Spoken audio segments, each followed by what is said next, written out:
45-аас 65 насны 10,000 эрчүүдийн 15 зүрхний шигдээс 28.2 нь цус харуулт, 50.8 нь цусны даралт эксэлтийн улмаас нас ордог гэсэн судалгаа байна.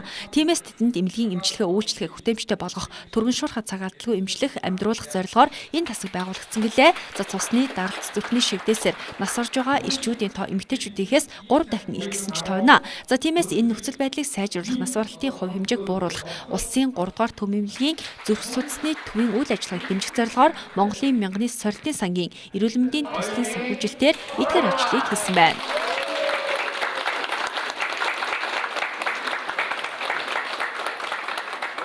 Орчин үеийн хоног төхөөрөмжөөр бүрэн хангагдсан энд ажиллах эмч мэргэжилтнийг бүрэн сургасан бас энэ үед үзүүлэх жишээлбэл цус харуултын үед үзүүлэх, зүрхний шигдээсийн үед үзүүлэх тэр тусламж үйлчилгээний клиникийн удирдамжийг гаргасан. За нөхөн сэргээх хэмжилгээнийх нь удирдамжийг гаргасан. Тийм учраас энэ бол иж бүрэн багаж хоног төхөөрөмжийн хувьд, техникийн хүний нөөцийн хувьд, тийм ээ, барилга байшингийн хувьд бас мэдлэг ур чадварын хувьд бүрэн иж бүрэн шийдэгдсэн юм төсөл болсон. Тэгэхээр энэ бол Монгол улсад анх удаа дэлхийн түвшингийн технологи иж бүрнээр энд орж ирж байгаагаар бол онцгой ач холбогдолтой. Эрүүл мэндийн салбарын түүхэнд бол тэмдэглүүлжтэй том үйл явдал болж байгаа. Тэгэхээр энэ тасаг дээр бид нар өвчтөнд тусламж үзүүлнэ. За түүнээс гадна сургалт явуулна, судалгаа хийнэ.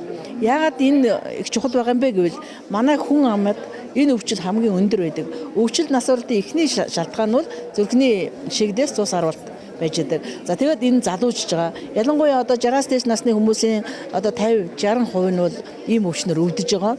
Залуужж чинь энэ 35 настай хүн хүртэл цус харуулж байна, тийм ээ. Тэгэхээр энэ өвчин маань залуужж байгаа. Нэг талаас нь иргэдийн одоо эрүүл мэндэд хайхрамжгүй, болгоомжгүй аяадаг эрт эмнэлэгт очдгоотой холбоотой нөгөө талаас ирсэн үед нь орчин үеийн чанартай тусламжийг бас үзүүлэх юм бол энэ хүмүүсийн амийн аврах нөгөө талаас дахил татуу хөдөлмөрийн чадвараа алдахаас одоо сэргийлэх ач холбогдолтой байдаг. Тийм учраас энэ хэмжээний одоо юм өндөр технологиг оруулж ирсэн иж бүрэн тоног төхөөрөмжтэй болсон нь бол Монгол улсынхаа хувьд бол маш том тийм цогц үлгэр жишээ төсөл болсон. Зүрхний шигдээс болон тархины цус харуултын үед бол эмнэлгийн яаралтай тусламж үйлчилгээ маш чухал байгаа.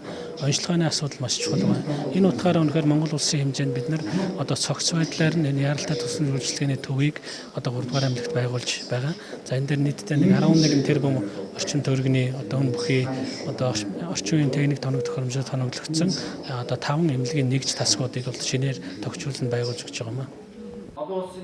Шинээр байгуулагдсан зүрхний шигдээсийн тасгын за өвчтөн хүлээж авах 20 ор, хэвтэн эмчлэх 20 ортой, за дэлхийн дэвшилтэд өндөр хүчин чадалтай тоног төхөөрөмжөөр бүрэн тоногдсон. Нэгүгээр хэлбэл дэлхийн стандартад нийцсэн зүрхний шигдээсийн тасаг болж байгаа юм байна. Энэхүү үйл ажиллагааг Монголын мянганы сорилтын сангийн эрүүл мэндийн төсөл, эрүүл мэндийн яам, дэлхийн эрүүл мэндийн байгууллага, улсын 3 дугаар төв эмнэлэг гэсэн холбогдох байгууллагуудын нэгт хамтын ажиллагааны үр дүнд амжилттай хэрэгжүүлж байгаа гэсэн.